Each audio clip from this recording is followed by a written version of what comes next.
Welcome to Moms That Cuss, where motherhood is real, life is chaotic, and we say the words other moms pretend they don't.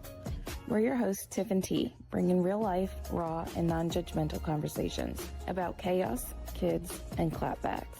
Let's get into this shit.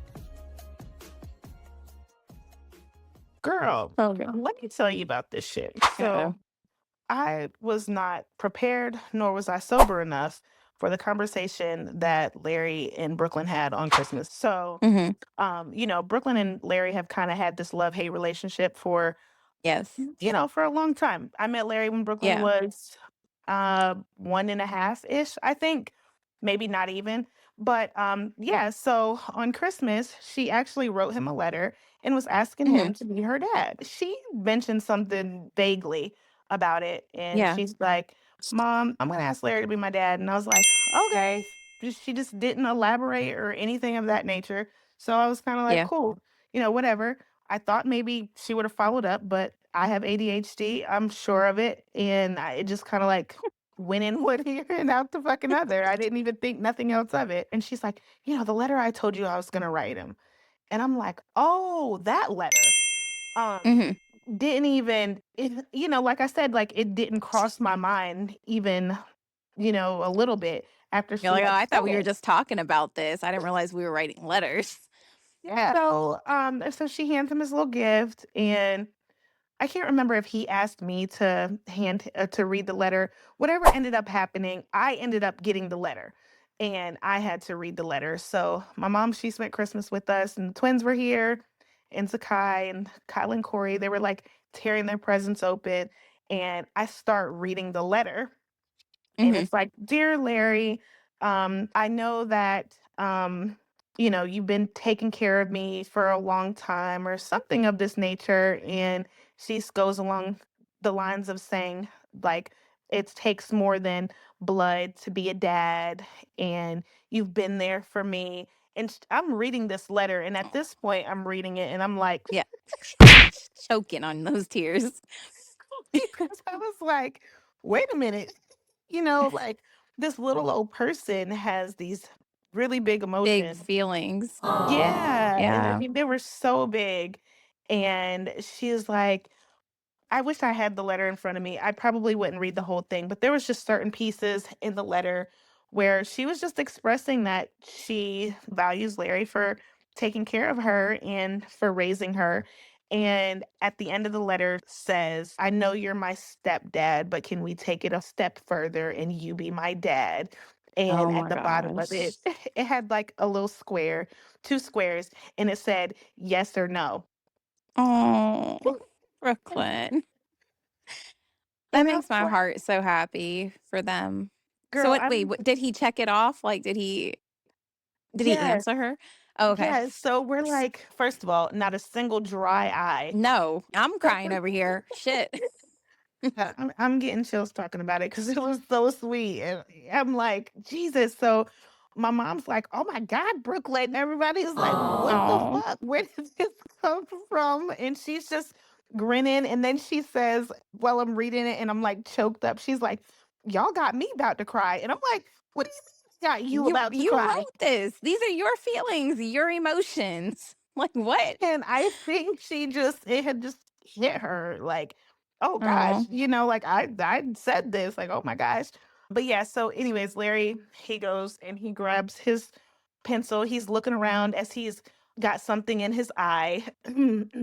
Just he had a little like piece of grain of sand or something Oh in there yeah. where he's like Yeah. rubbing his Dust got eyes. in his eye. Mhm. Yep, he had dust in his eyes, and he goes and gets the pencil, and he is trying to write on it or whatever. Now, at this point, she's like kind of opening her present still, and Mhm. he checks it and hands it to her and gives her a hug, and she was like, Oh, "Yay!" She was all giddy about it. But when I that's so tell you, sweet. as I said, I was not prepared.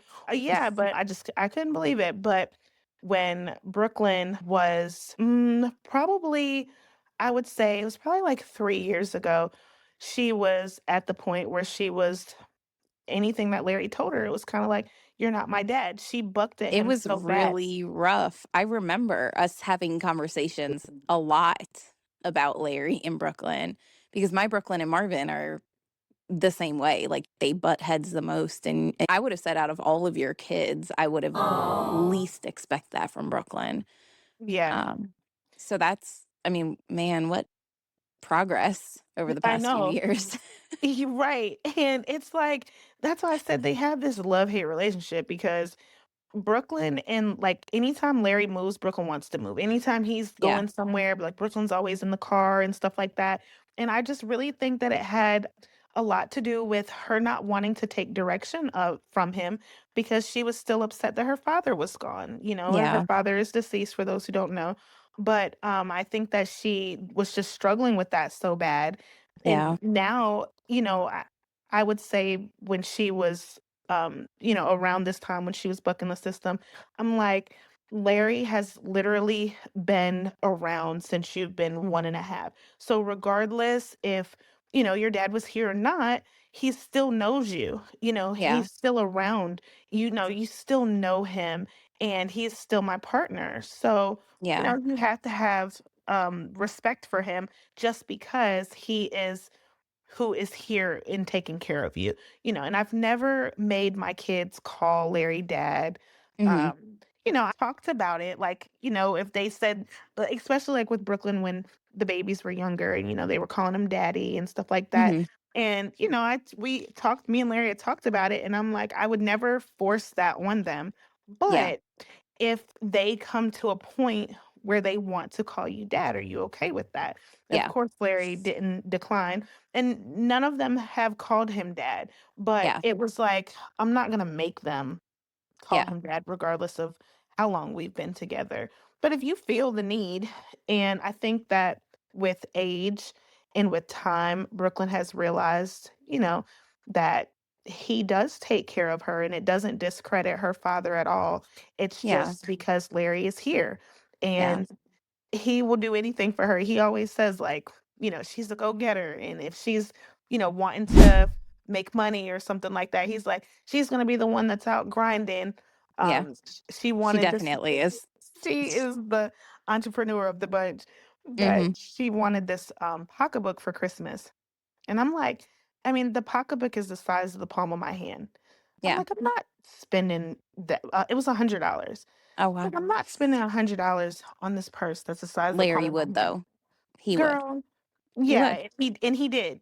And I know that because Marvin is the same way. I mean, we literally would go through the same exact thing with our kids. Hmm. So I'm like, yeah, I'm not buying that. And Marvin's like, I'll go to the end of the world to do that or get that for them if that's what they want. And Yep. it takes something special. It takes something really, really, really special in a man to come into another kid's life that they raise or that's not theirs and to take over, because we go through the same thing. I mean, and it's funny because again, we have so many similarities in our life, but my Brooklyn and Marvin are not the closest, but it's my Brooklyn that is constantly asking Marvin to be her dad. And I mean, they all, Mhm. like, Jordan has definitely adopted Marvin as dad.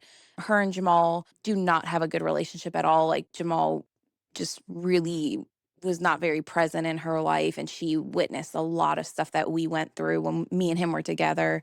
And so she absolutely loves Marvin, and Marvin is dad for Jordan. Yeah. And then Nick was like 6 or 7 months old when Marvin started coming around. We started dating.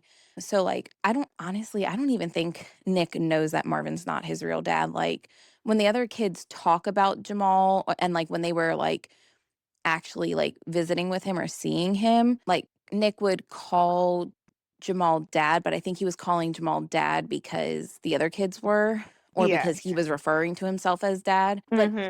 I don't think he actually understands that Marvin's not his dad. And then, for Brooklyn, Brooklyn is very needy for a male's attention. Like, she, it's not even just like Marvin, it's like uncles are the same way. Like, she really clicks to a man for some reason. And like, I think it's hard for her because there's so many kids and things going on, and she wants all of Marvin's attention and she wants to feel special. And I mean, Hmm. he tries to, But again, there's so many things going on. So I think some of that has to do, but also, Jamal and his family really tried to turn the kids against Marvin a lot. Like, especially when they would go over to Jamal's house. There was one time, Marvin, it was so sad. Marvin, they were at Jamal's house with his family for one of the holidays, and they were gone for like 3 days.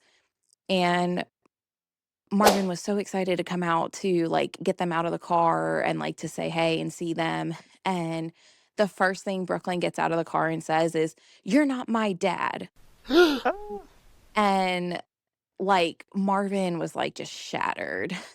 Hmm. And I mean that came from them. Like they put that in her head, but it was really shitty.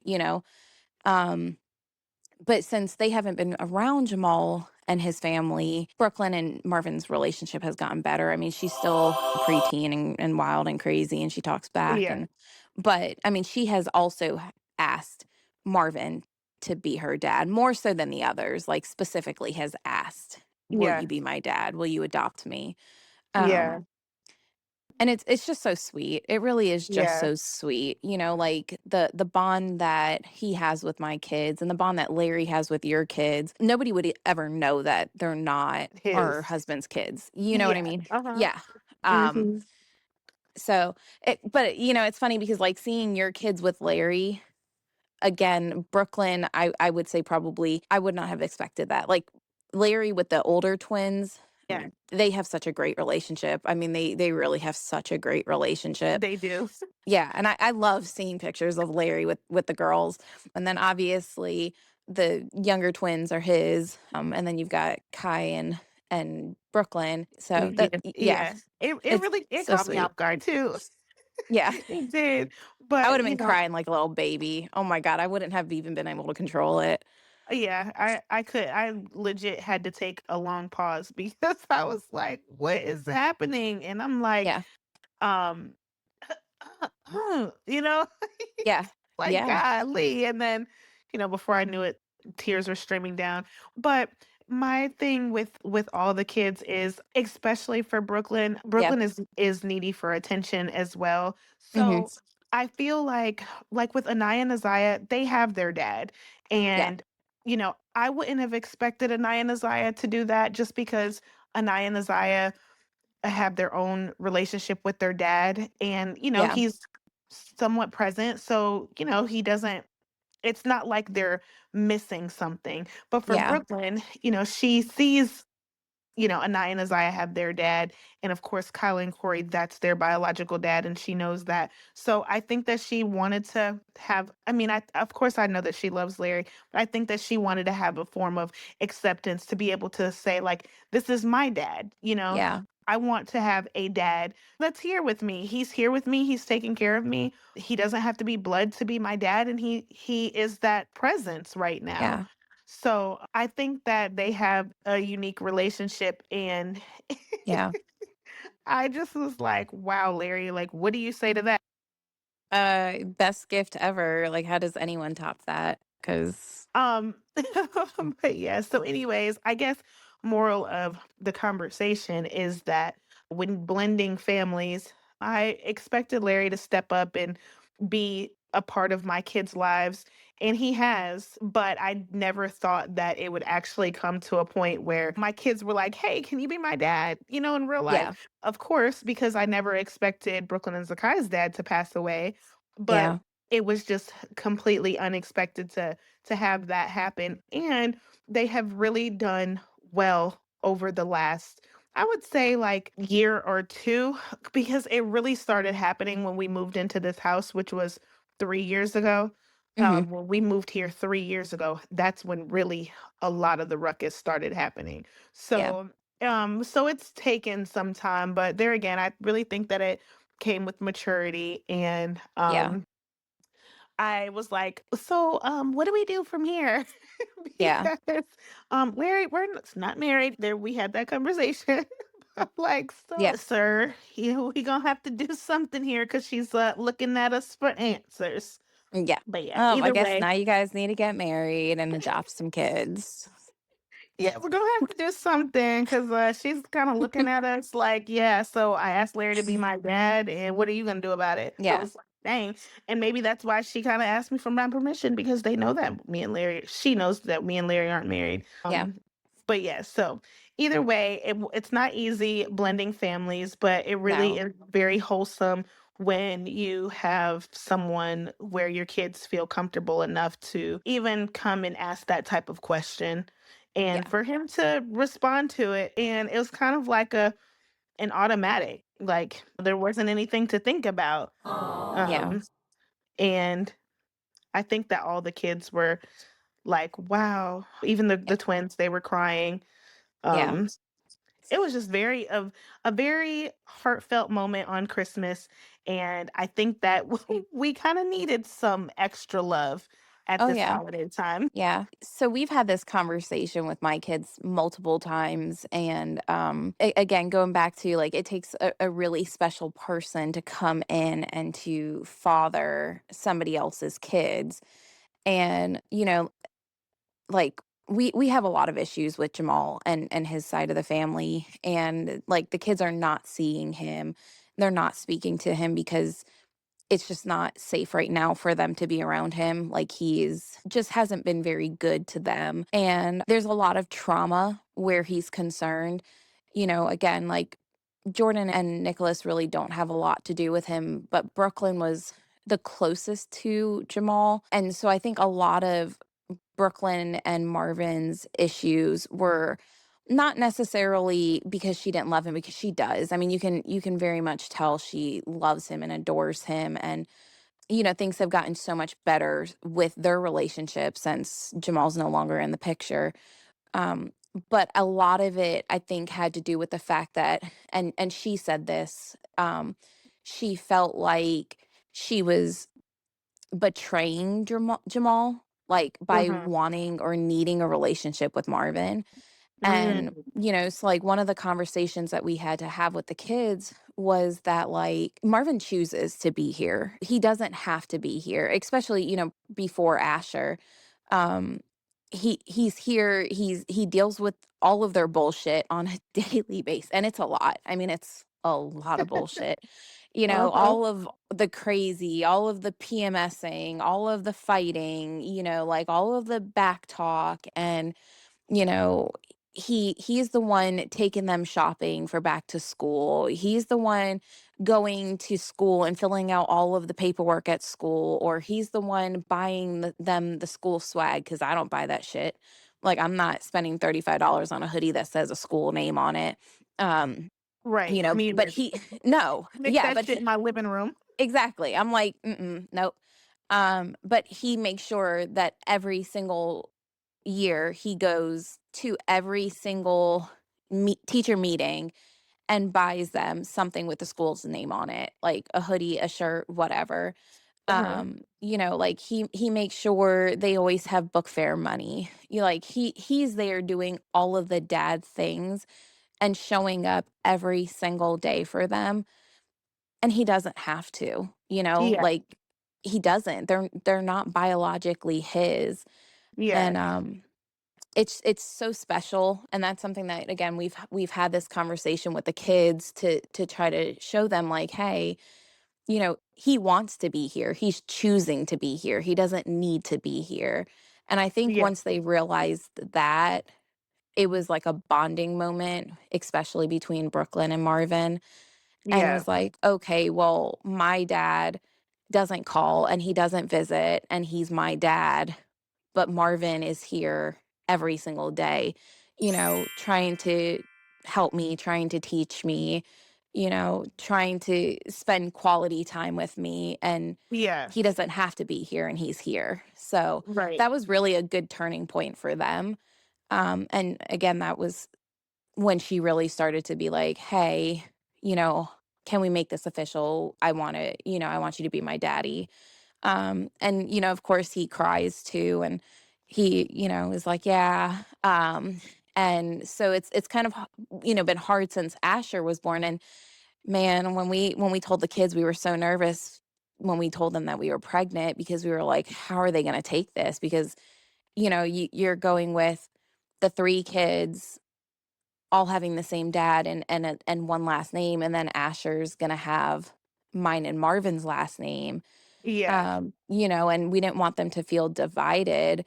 And I mean, there was definitely some hard feelings at first when, we were pregnant. But, one thing that we've told them now is like, okay, well, just because, we're brown and you guys legally have the last name Pretty, that doesn't mean that you're not the Brown family. Like we're the Brown Yeah. family. You guys just have a different last name right now. And Yeah. so, Marvin is um, still our leader. yeah, He's exactly. our leader. He's the head of us. Yeah, yeah. So, um, it's been interesting. I didn't grow up with a dad. My mom had a long-term boyfriend for a little bit that I was really attached to, and then that didn't work out, and I've kind of like just did away with men in general. My first husband, I didn't have a great relationship with his dad. So, I never had like a father-in-law. And then Jamal's mom didn't have a husband, so Mm. didn't have a father-in-law there. And then um, Marvin's dad is not friendly towards me at all. He does not like me for whatever reason, um, and is not supportive of our marriage. And so I just, again, never had a father figure in my life. It's, not something that I'm used to. And so seeing Marvin be so great with my kids is really, it tears at my heart. And seeing Larry Yeah. with your kids really gets me too. Yeah. Because it's And I something that I always wished I had as a little girl. Right.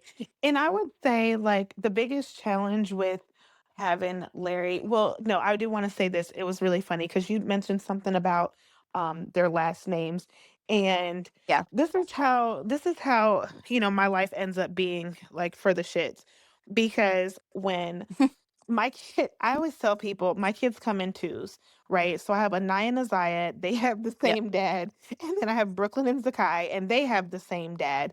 And so Brooklyn and Zakai have the same last name. Anaya and Isaiah have the same last name.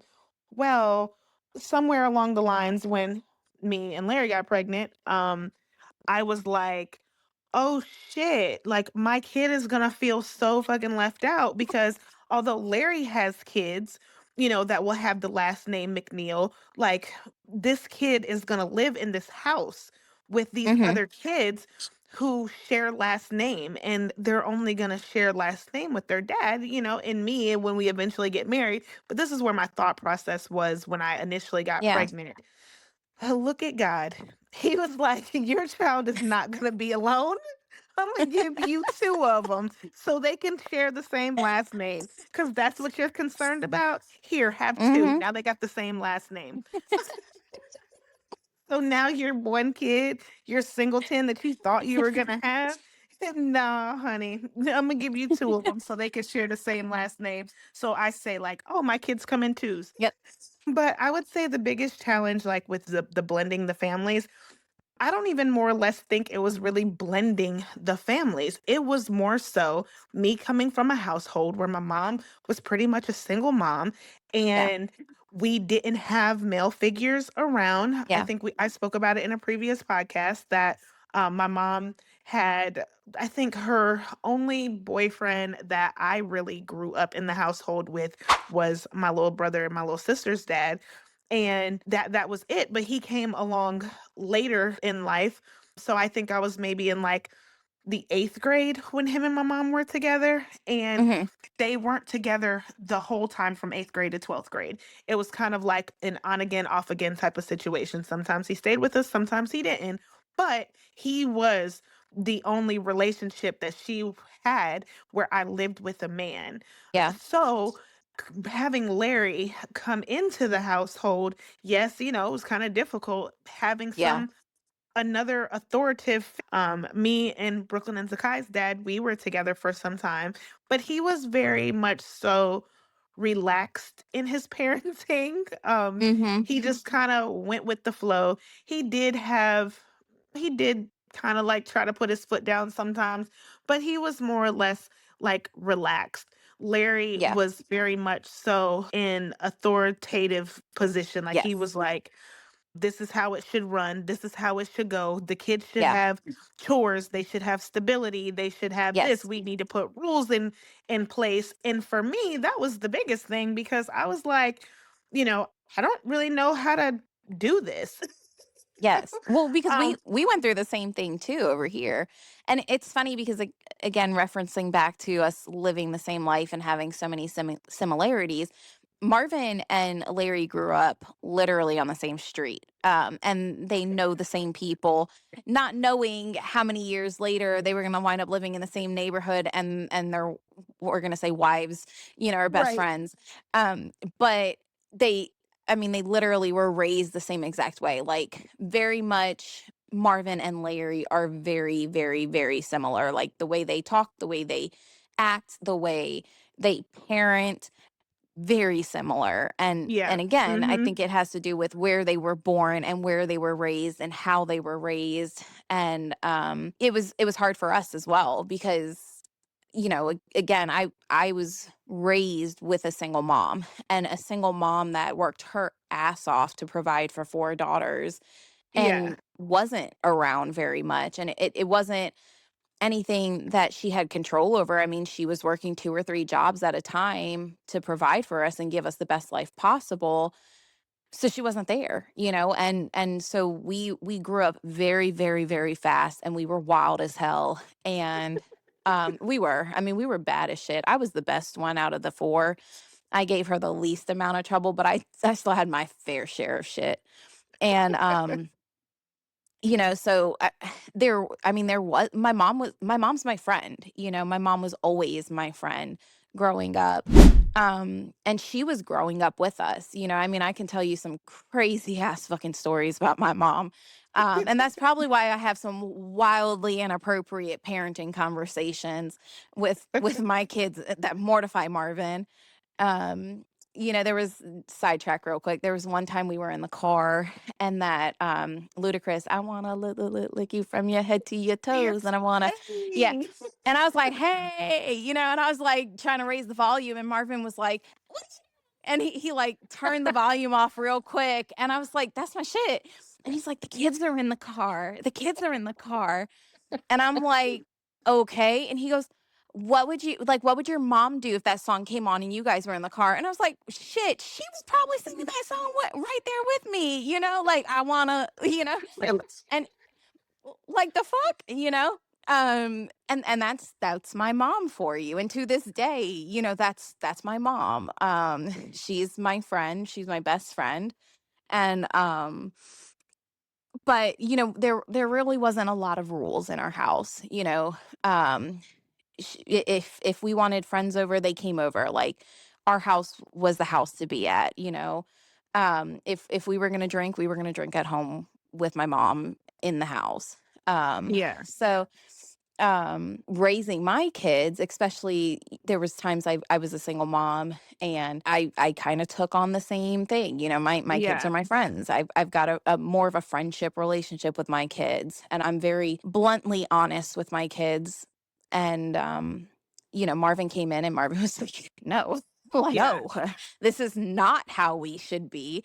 Don't tell Right. them those stories. And Yeah. Yeah.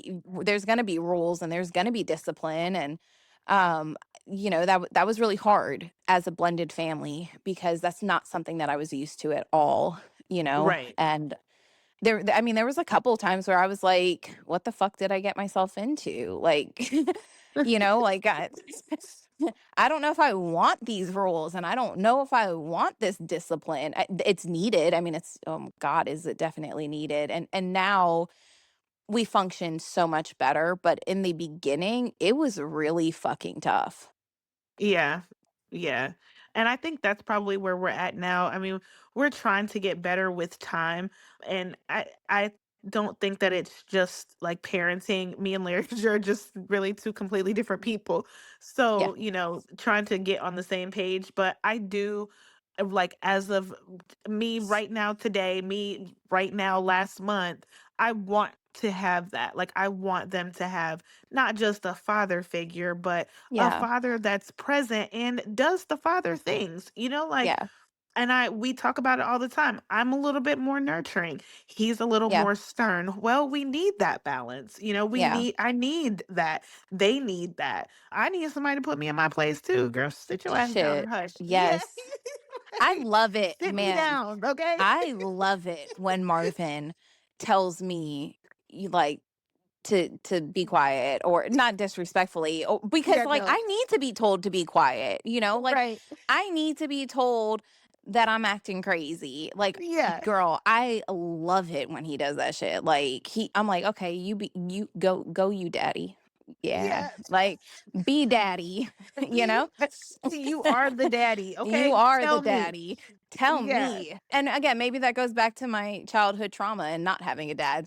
Yeah. But Mhm. like man, I fucking love that. I mess with him all the time because when we first started dating, he used to be like, this is where we're going. This is what time. Be ready. And I'd be like, oh shit. Okay. My ass is ready. I am ready, And Tell me I what to love do. girl, he would order the fucking meal. I mean, he was like, okay, and she's gonna have, and I was just like, yes, I will, and I'll eat whatever you order me at this whatever you point. want me, yeah, and I'm independent as fuck, like independent as fuck, and I've never been submissive, but girl, I was like, okay, yes, sir, like, but now he Yes. doesn't do that shit. And I'm like, can we go back to that? I loved when I didn't have to think about what we were having for dinner. I loved when I didn't have to think about what I wanted to eat at the restaurant because you already knew what I wanted to eat and you had already placed the order. Like, Yeah. don't give me the decision because I don't want to make the decision. Take that off of my plate. I make enough decisions at work and on a Yeah. daily basis. Like, you be the boss. I like it when you're the Yep. boss. I like it when you're the Right. daddy to them and to Boss me me. around. Yeah. Yeah. So yeah, I need the structure too, okay? Facts. But yeah, so we are coming to our little time. So I want to go ahead and close this out for the evening. But moral of our whole podcast today is that blending families is not easy. It is hard. Yeah. But with time, with patience, you have beautiful things come out of it, like your kids asking the other person, your husband, partner, whatever, to be their dad. And I'm forever grateful. That was like the highlight of my 2025, right at That's the awesome. end of 2025.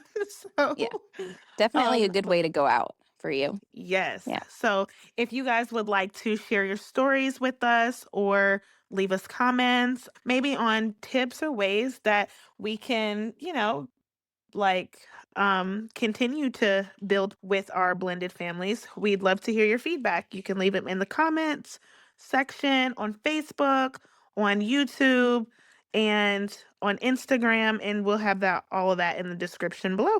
So until next time, thank you for tuning in to Moms That Cuss. Talk to you later. Bye. Bye. Thanks for hanging out with us on Moms That Cuss. If you laughed, related, or felt seen, go ahead and subscribe, share, or send this to another mom who needs the real stuff. Until next time, keep the chaos, the kids, and the clapbacks rolling.